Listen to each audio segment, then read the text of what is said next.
What if the spirit of Georgia could be captured not in words, but in shadows of the past? In this video, we uncover the earliest known images of Georgia, moments carved in silver, preserved through war, rebirth, and railroads. These photos don't just show history, they whisper it. Atlanta city center. Horse-drawn wagons line the dirt-covered streets of downtown Atlanta, moving slowly past brick buildings and telegraph poles.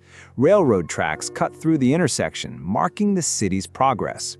Once burned to the ground, Atlanta rose again, this time with commerce, courage, and the quiet determination of a South rebuilding from its scars.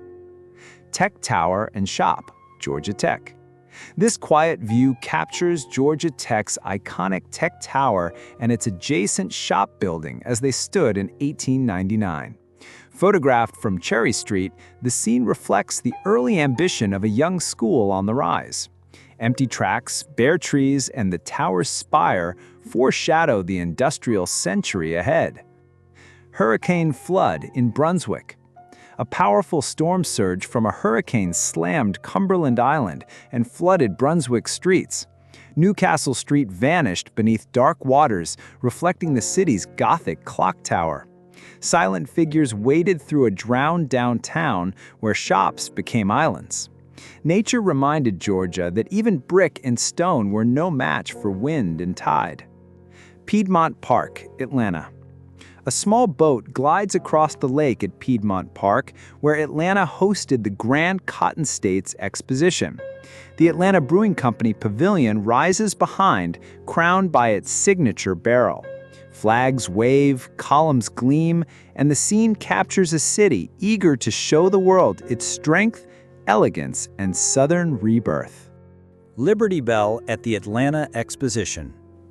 School children from Atlanta pose proudly beside the Liberty Bell during the 1895 Cotton States Exposition.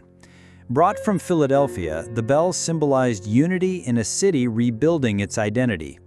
Their dresses, smiles, and posture capture a hopeful South, celebrating progress, patriotism, and the power of shared history under one iconic American relic. Whitehall Street, Atlanta. Horse-drawn wagons move along Whitehall Street, today's Peachtree Street, as telephone poles rise like sentinels of progress.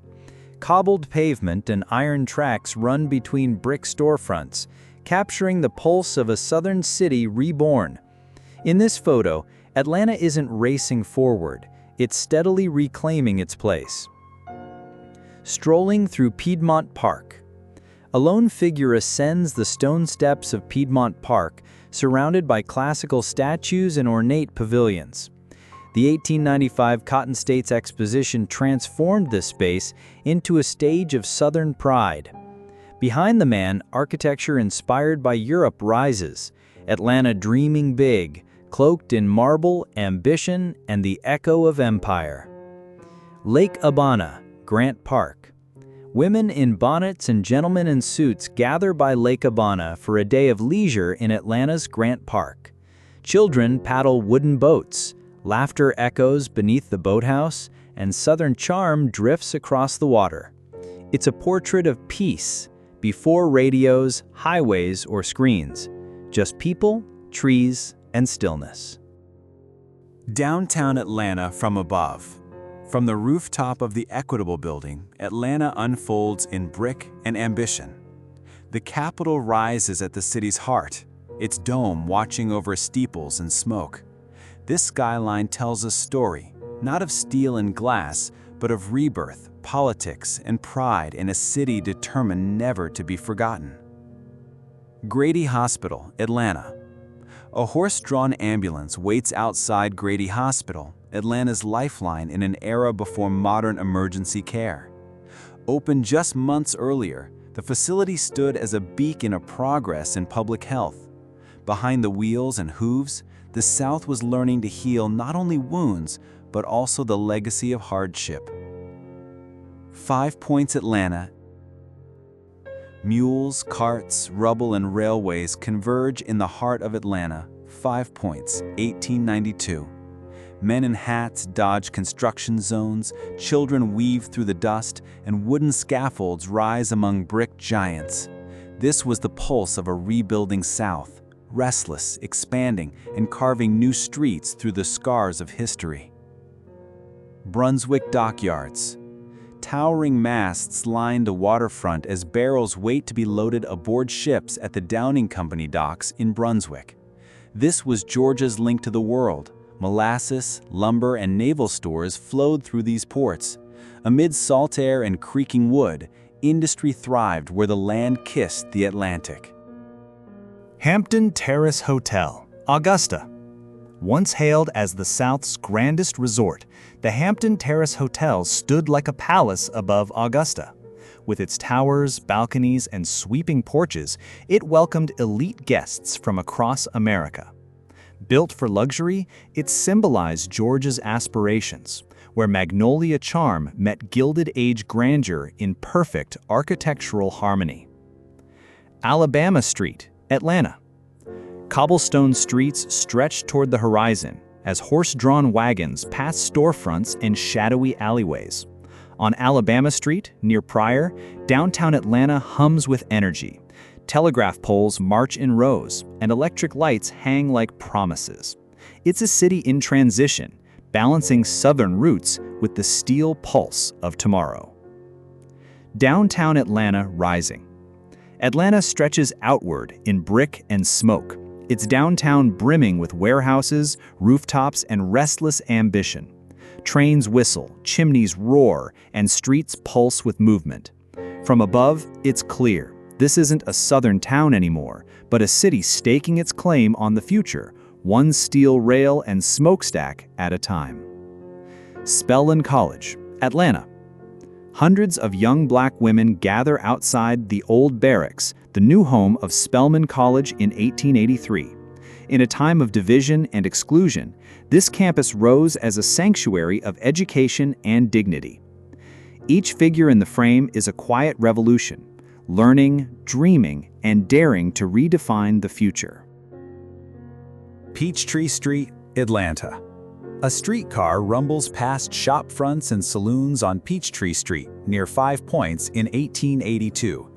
Signs shout for whiskey and real estate, while shadows stretch from brick facades. This was Atlanta's beating heart, where horses, trolleys, and hustlers shared the road, and every cobblestone echoed the sound of a city awakening. Dahlonega Mint, Georgia. Long after the gold rush faded, the Dahlonega Mint stood tall in the Georgia hills. Built to turn raw ore into national currency, it now hosted cadets in uniform, echoes of discipline where miners once dreamed of fortune. Here, money and memory were both forged in Southern stone. Peachtree Street, Atlanta. Wagons rolled down dusty Peachtree Street, flanked by hardware stores, bookstores, and fading signs of reconstruction. Atlanta in 1875 was a frontier of rebirth, raw, restless, and rebuilding. Between iron rails and brick walls, the city whispered a promise. The ashes were gone, but the fire to rise had just begun. Atlanta Roundhouse ruins. Steam engines idle beside shattered brick walls, the skeletal remains of Atlanta's roundhouse in 1866. Bombed, burned, and broken, this was the beating heart of a southern city left to ashes. Yet even in ruin, the tracks remain. From this rebel, Atlanta would rise, not just rebuilt, but redefined. Decatur Street, Atlanta. Muddy, battered, and occupied, Decatur Street in 1864 was less a road than a scar. Union troops and supply wagons line the sidewalks while hoofprints vanish into the sludge. Atlanta hadn't yet burned, but the air was heavy with war. This was the storm's eye, quiet, brown, and waiting to explode. Peachtree Street in ruins. Once a bustling artery, Peachtree Street stands fractured in 1864. Charred walls and empty windows stare blankly at the dirt tracks below. The saloon still bears its name, but laughter is long gone. This was Atlanta in ashes, stripped of pretense, bracing for the fire Sherman promised was still to come. Railroad yards, Atlanta. Steam rises from wood-fed engines as workers swarm Atlanta's vital rail hub. Crates, tracks, and cannon-fed urgency dominate the scene. In 1864, these rails were lifelines, feeding the war, driving supply, shaping history. Months later, Sherman would torch it all. But here, the machine still breathes, loud and unstoppable. Wagon train leaving Atlanta. Dozens of covered wagons snake through the mud, pulling families, soldiers, and silence from a doomed Atlanta. The rail yard looms behind, soon to be flames. This was the end before the fire, when the city emptied itself, one creaking wheel at a time, toward an unknown future under Sherman's shadow. Wagon train on Whitehall Street. Whitehall Street heaves beneath the wheels of retreat. Covered wagons trail dust through Atlanta's commercial core, past banks and stores about to fall silent. It's not a parade, it's an exodus. The rails underfoot once brought progress, now they echo loss. The city wasn't gone yet, but its heartbeat was fading. Destroying the railroad before evacuation. Union soldiers pry up Atlanta's iron veins, twisting rails into useless wreckage. Smoke hangs low as men swing tools against steel, not to build, but to erase. This wasn't just destruction, it was strategy. With every splintered tie, Atlanta slipped further into silence, becoming memory before the last boot marched out. Union Station in ruins, Atlanta. Wood splinters, bricks collapse, smoke lingers. Atlanta's first Union Station lies in ruin, scorched by Sherman's march. Where once trains thundered, silence settles. It wasn't just a depot, it was a symbol. In destroying it, the Union severed more than rails, they severed pride, strategy, and the spirit of a burning city. Roundhouse, Chattanooga Railroad, Atlanta. Circular like an industrial cathedral, this roundhouse housed the engines that powered the South. Its fan-like rails radiated from the heart of Atlanta's rail empire. In 1864, it was more than infrastructure. It was a target. Soon, its iron ribs would echo with the sounds of Union fire and falling brick. Defending the Etowah River, Georgia. Perched above the Etowah River, cannons lie in wait, silent but ominous. This view captures a Civil War earthwork fortification guarding a vital railroad bridge, the kind of target that could tip the tide of a campaign. A moment of uneasy calm before conflict returned to these hills. Rome, Georgia. Captured in the fall of 1864, this rare panoramic image of Rome, Georgia, was taken during the Union Army's occupation in the final stages of the Civil War. The photo, attributed to Union photographer George M. Barnard, shows the convergence of the Etowah and Ostanala rivers in the foreground, forming the Coosa River. Confederate ironclad Atlanta captured. The CSS Atlanta, pride of the Confederacy, sits silent after her capture on the James River. Built in Savannah and named for Georgia's capital, she embodied Southern defiance. Now under Union control, her cannons rest cold, another symbol of how even steel and resolve could not turn the tide of war. Whitehall Street, Atlanta. Before the fire, before the exodus, Whitehall Street pulsed with commerce and conversation. Storefronts stood proud, signs beckoned buyers, and shadows fell gently across brick and dirt. Atlanta in the early 1860s was growing fast, unaware of the storm coming. In this frame, the city still breathes, untouched and unsuspecting.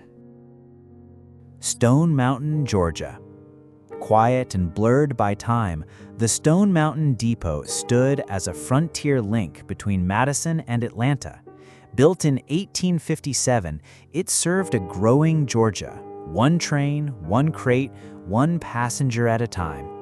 Before war, before fire, the South still moved on rails and hopeful anticipation. Bremen's Street View, Georgia's oldest known photo. Bathed in fog and early silence, this cobblestone street in Bremen captures a world on the brink of change. Horse-drawn carriages, gas-lit windows, and distant church spires reflect a town untouched by war or wires. This is Georgia's oldest surviving glimpse, time frozen before industry shattered the quiet. What you saw were not just pictures, they were echoes. Georgia's soil has soaked in struggle, witnessed resilience, and bloomed again with hope. In every cracked wall and quiet street, the soul of a state survived.